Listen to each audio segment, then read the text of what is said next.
అందులో ఎవరు లేరు, గుర్తు పెట్టుకోండి. ఆయన చెప్పినాడు, ఆయన రండిరా మగోళ్ళు అయితే అన్నాడు. ఎక్కడికి రమ్మంటావో చెప్పు, ఏ టైంలో రమ్మంటావో చెప్పు. నీ మాదిరిగా పారిపోం. నువ్వు తప్పుడు కేసులు పెడితే మిద్ది మీద ఇక్కడే ప్రెస్ కాన్ఫరెన్స్ పెట్టావు. దమ్ముంటే వచ్చి అరెస్ట్ చేసుకోమన్నా. నీ మాదిరిగా పారిపోలే పిల్లిలాగా. ఏంటి ఆ పొగిరేంది, ఆ బాడీ లాంగ్వేజ్ ఏంది? ఎందుకంత కొవ్వు ఫ్యాట్ తగ్గించుకో. ఇంజక్షన్లు వచ్చి ఉన్నాయి, ఒకసారి ఇంజక్షన్ చేసుకొని తగ్గించుకున్నావు, మళ్ళీ ఫ్యాట్ పెరిగిపోయింది, మళ్ళీ ఇప్పుడు కొత్త మందులు వచ్చినాయి, చేయించుకో. అంత కొవ్వేంటి? ఇది ఒక పద్ధతి కాదు. సొసైటీలో నువ్వు రాధాకృష్ణ అయినా మమ్మల్ని అయినా ఎవరినైనా నీ ఇష్టం వచ్చిన భాష వాడుతుంటే నన్ను చూస్తే నేను ఒక మాట చెప్తున్నా. పోలీసు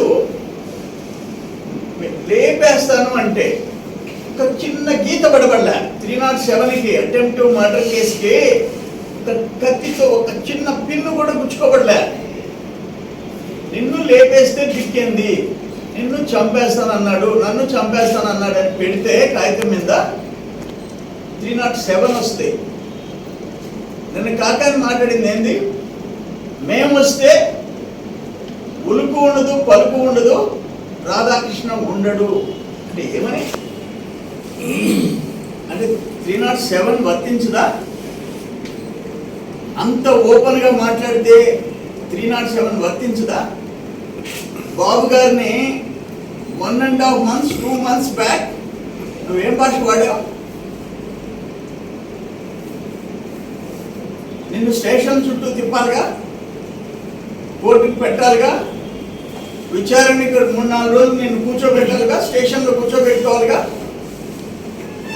నిన్న నువ్వు మాట్లాడిన దానికి 307 అటెంప్ట్ మర్డర్ వర్తించదా? అంత డైరెక్ట్గా నువ్వు పబ్లిక్గా రాధాకృష్ణ ఉండడు అని నువ్వు మాట్లాడితే 307 వర్తించదా? అంటే ఆయన లావు పొడుగు ఉండడా? అంత పబ్లిక్గా మాట్లాడితే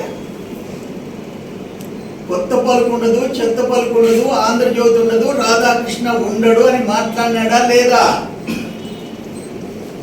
ఏమైనా ప్రత్యేకమైన చట్టాలు ఉన్నాయా? ఏమనుకుంటున్నాడు? మొన్న పొదలకూరోడు పోయి 10 గంటలకి ఈయన వస్తున్నాడంటే అక్కడ నిలబడితే గొడవ చేసేదానికి అడ్రస్ లేకుండా పోయినాడు. వాళ్ళ ఇంటికి భోజనాలు పోయిన తర్వాత పోయేసి వచ్చాడు 10 నిమిషాలు. ఏమన్నా అంత లావు పొడుగు అనుకున్నావు నువ్వు? ఇది కరెక్ట్ కాదు. పోలీస్ డిపార్ట్మెంట్ అతను పబ్లిక్గా ఆ కామెంట్ మీద ఏ సెక్షన్లు వస్తున్నాయో డీప్గా స్టడీ చేసి కేసు పెట్టాలి.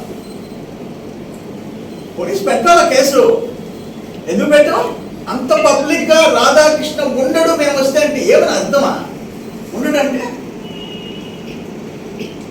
కేసు పెట్టరా?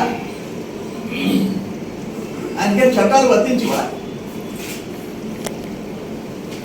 ఎట్లుందంటే ఎంత ఘోరంగా మాట్లాడుతున్నారు మీరు. ఈయన 16 కేసులు 15 కేసుల్లో ముద్దాయి పారిపోయినవాడు, జైల్లో ఉండి వచ్చినాడు. ఆయన చూస్తే ఒక ముఖ్యమంత్రిగా ఇప్పుడు 3,500 కోట్లు, అప్పుడు 43,000 కోట్లు రాష్ట్రాన్ని దోచుకున్నాడు. వీళ్ళు ఒక సీనియర్ జర్నలిస్టు, ఆయన ఒక పత్రికను బతికించాడు, ఆంధ్రజ్యోతిని మూసేసిన దాన్ని తెరిపించాడు. 1960లో ఓపెన్ అయింది, 2000లో మూతపడితే 2002లో రాధాకృష్ణ గారు తెరిపించినారు. మీకెందుకు కడుపు అంట? రామోజీరావు గారు ఉండకూడదు, జైల్లో ఉండాలా? ఆ వయసులో ఆయన అరెస్ట్ చేసేదానికి ప్రయత్నం చేసావు, మమ్మల్ని అరెస్ట్ చేసేదానికి ప్రయత్నం చేసావు, చంద్రబాబు నాయుడు అక్రమ కేసులో జైలుకు పంపించావు. నేను అందుకే చెప్పింది, ఉత్తర కొరియా ఆయన కిమ్ము, ఈయన జమ్ము. నేను చింతామణిలో టేస్ట్ చేసి వచ్చినోడు.